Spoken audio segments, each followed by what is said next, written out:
Carla Flayatu and warm greetings to those joining us on Pacifica TV. Here's our news bulletin for tonight. The Niue team has officially arrived at the 2026 Commonwealth Games and is now preparing to represent the nation across several sporting events.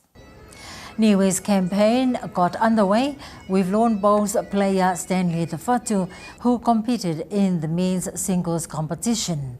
Despite a determined performance, Tafatu was defeated in his opening match.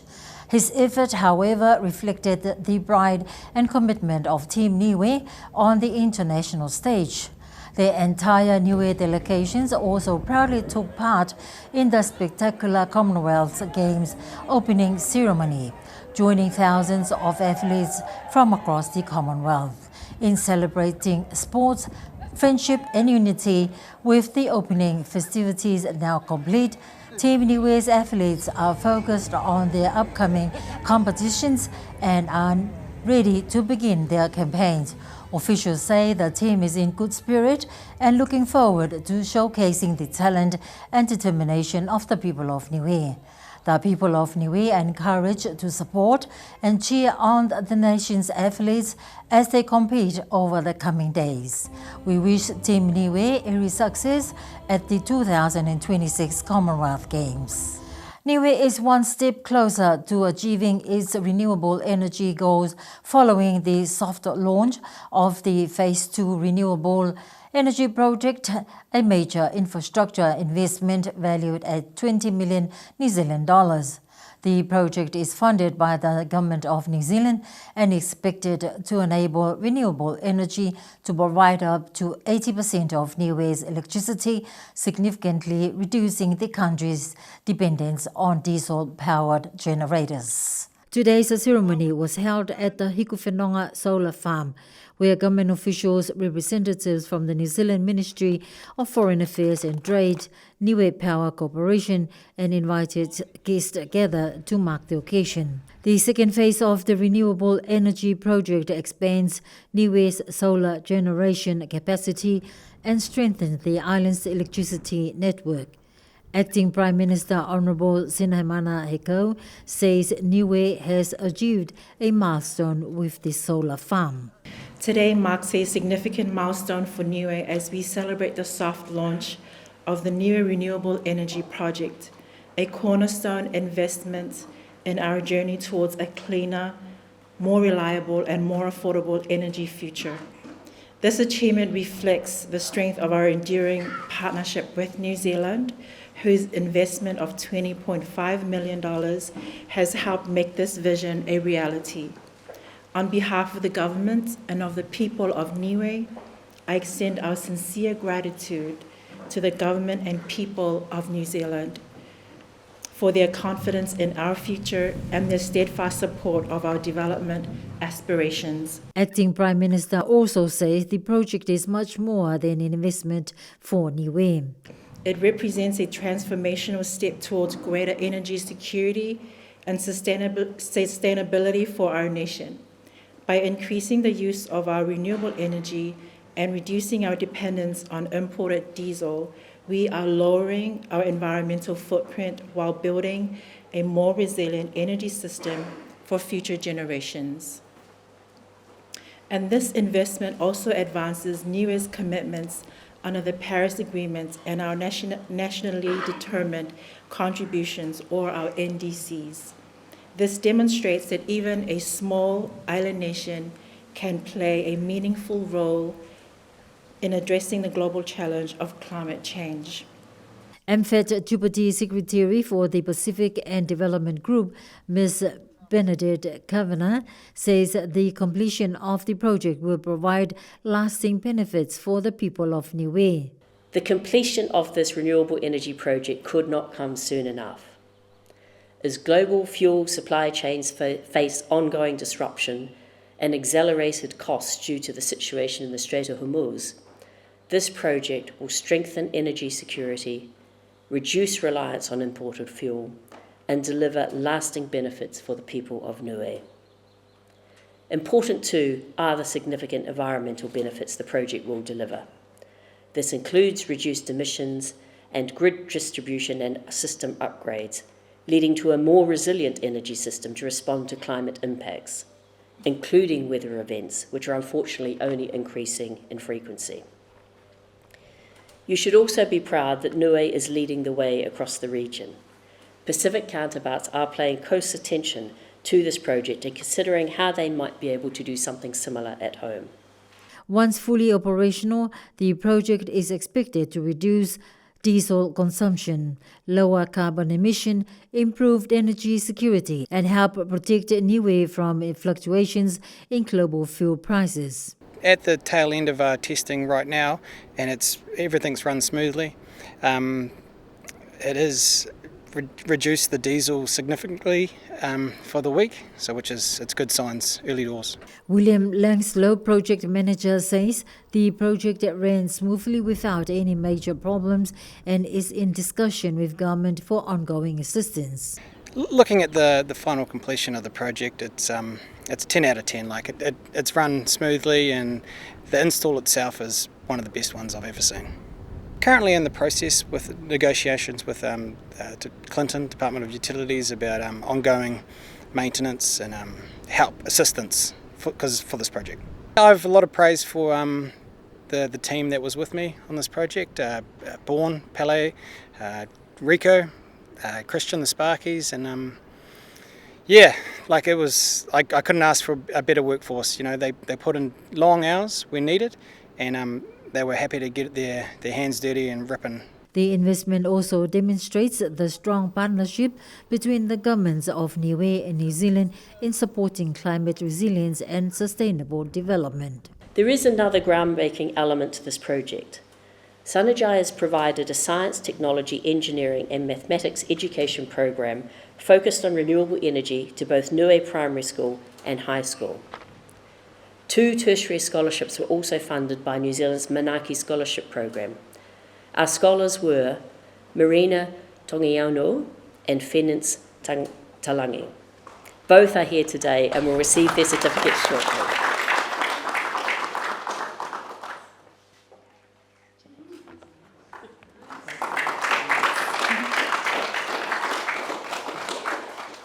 This education component has shown how practical renewable energy projects can also build skills, create career pathways, and support sustainable development outcomes. Ongoing stewardship of this infrastructure program will be essential to ensure it is able to deliver benefits for the people of Niue for decades to come. New Zealand will provide ongoing support to the Government of Niue as NPC adapt and integrate the new system. The 60-plus survey has now been completed and is awaiting final collation and reporting of the findings. The findings will inform decisions about enabling better living and opportunities for the elderly on the island who are 60 years and over. The initiative is funded by the Asian Development Bank, who will also be donating $9 million to go towards the care of 60-plus individuals on the island. The survey team of 10 set out to interview about 200 elderly on the island. PCA News spoke with Mr. Daniel Makaia from the Project Management Coordination Unit, who says the survey was to gain a clear understanding of the areas that need the support of the ADB funding. The preliminary results indicate the need for strengthening support for those that are living in the villages so that they do not need to always visit the hospital. They are also looking at building a gathering place for those who are not physically impaired. Daniel says future talks will include eligibility of overseas Niue elderly who are planning to permanently retire in Niue. Daniel says they are looking ahead to September to complete the report and also welcome the ADB team back for the formal presentation of the $9 million funding. Earlier today, Kiwi Bank and the Niue Development Bank signed a new agreement with the Niue government that will see new savings products added to the current services.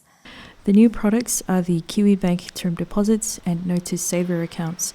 In a statement provided to BCN News by CEO of Niue Development Bank, Jesse Curry-Slow, he says NDB, as the agent for Kiwibank on the island, continues to explore more opportunities for island residents to improve financial futures and understanding. He says Kiwibank is committed to Niue, and this broadening and strengthening of the agreement further enhances what can be offered on the island. The new savings products will help families and individuals with better financial planning for future aspirations, such as in education and retirement and other important goals for the future. The Niue Health Department hosted a public consultations for the development of Niue's research ethics framework yesterday. The research will be broad enough to encompass other research areas in addition to health research. BCN News spoke with Associate Professor Monique Jonas of the University of Auckland, who says the ethics framework will outline provisions that will ensure any research about Niue will be more beneficial to Niueans. We know that research happens on Niue, and there are opportunities to make sure that the research that's done here on the island is really driven by the people of Niue, that it fits with Niue's values and culture, that it sits with Niue's priorities and it really serves Niue. So that's what this project is about, trying to set up a process for making sure that research here on the island is actually good for the island, and it's what Niue wants. Yesterday's public consultation was an opportunity for key stakeholders to share their ideas that will contribute towards shaping Niue's first research ethics framework. Yesterday we were lucky to meet with members of the Ecclesia Church in the morning, and then we met with a great group of people in Niue, stakeholders from a range of different parts of the island and who work in different areas, to really discuss what setting up a research ethics committee might look like in Niue. So we were thinking about how a committee would work, what its values would be, what we needed to consider, and what kind of research would be looked at by a research ethics committee. So what we have in mind is a committee that would decide whether research happens on the island and can set conditions about what has to happen if research is going to be done. The team aims to form a committee to oversee the workings of the ethics framework and to finalise and receive ratification from the Niue government in October this year. Over the week we have learnt so much from the people that we've spoken to, and our next steps really are to incorporate all those learnings into a proposal, and we'll go back out to the stakeholders to make sure that what we've taken is what they intended, and that we are thinking through the right things. Once we feel like we have captured all the things that Niue cares about, then we will prepare a paper for Cabinet. And we're hoping that we will be able to have an ethics framework in place that has Niuean values right at its heart, that has a way of the committee operating, all established and transparent, and that the committee will be able to start working in October. The framework should ensure research methods and the use of the data will benefit the people of Niue, as well as protect the integrity of Niue knowledge. There's lots of opportunities that can come from research, and the real challenge that all countries face at the moment actually is making sure that the research that happens in their community benefits their community. So that's the key concern, that the people of Niue are protected, that what they're promised from research is what happens, that there's a fair sharing of the benefits of research and the burdens that come from research. So those are the things that we're really looking to secure for Niue. The Seventh-day Adventist has signed a memorandum of understanding with the Niue Health Department for a health initiative called 10,000 Toes. The church follows the work of Christ to bring health and nutrition advice to the communities of Niue. Here's that story. In Matthew chapter 9, verse 35, Jesus went through all the towns and villages, teaching in their synagogues, proclaiming the good news of the kingdom, and healing every disease and sickness. The MOU was signed by Pastor Mavini Kaufononga, the Vice President of the SDA Church in the South Pacific region, and the Director of the Niue Health Department, Ms. Minerva Ikimo. BCNU spoke with Mrs. Adriel Carrasco, the Director of Adventist Health, who says the protocols within the MOU protects the people of Niue, the government of Niue, and the church, as well as set out the scope of what the church can and cannot do. So it really is an agreement of how we are going to be conducting our services in the community, what are our limitations, boundaries, or how do we overcome challenges if we meet them, where the information is stored, how we collect information, and also, as importantly, how we interact with the people of. The program called 10,000 Toes came about from leadership talks at their headquarters in Australia some 8 years ago, which was based on the experiences of a well-known surgeon in the Solomon Islands who was conducting many amputations of toes due to type 2 diabetes. It is a little bit of a play on how do we stop the spread of diabetes across the South Pacific. How do we limit the amount of amputations that we are seeing due to this? So we are wanting to save at least 10,000 toes is where it came from. And so the objective of the initiative is, number one, connect with the people. Number two, support them in making changes to their lifestyle in order for them to live great lives. And number three, help them to thrive. And so that's where it was born. It is now across 13 countries in the South Pacific. It has gained an award from the World Health Organization for the work it is doing. And it is just been launched here in Niue in May. So we're really happy. Myself being a Niuean is awesome. So it sits in the church as comes under what we call our health ministries arm of the church, big arm of the church. And so for me, I work in Adventist Health Ministries. And so part of what I do within the South Pacific is I help with the 10,000 Toes campaign. The program sits within the Health Ministries arm of the church, and Adriel is part of implementing the program within the wider South Pacific. We, as part of an NGO, the church, we are an NGO, we will be going out into community, and in fact anywhere where we will be running a health expo, which is community health assessments, or anywhere where our people may even be going door to door in some of the villages.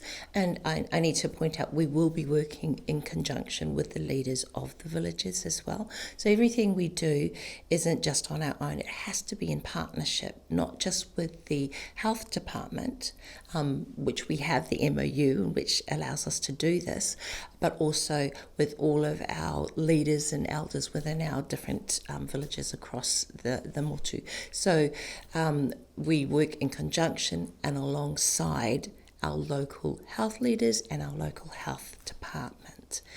So accessing it, very easy. Once you see that we're running something, come along. We'll be really happy to see you. The village of Alofi South held their annual show day last Saturday. The village put out mini stalls to cater for the many locals and visitors from overseas who attended the show day.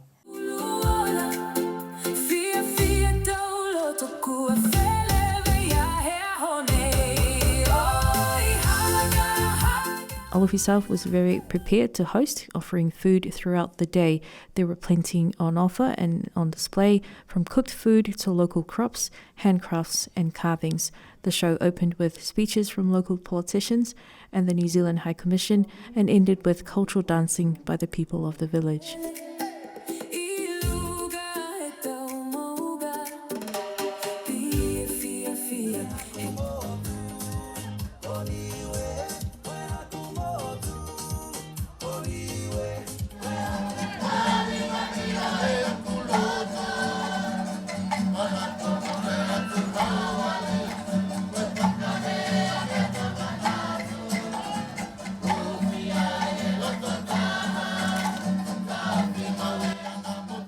NBCN will be showing the coverage of the Alufi South Village Show Day this Saturday evening at 8 o'clock. You'll be watching the coverage on Channel 1 on your TV channels.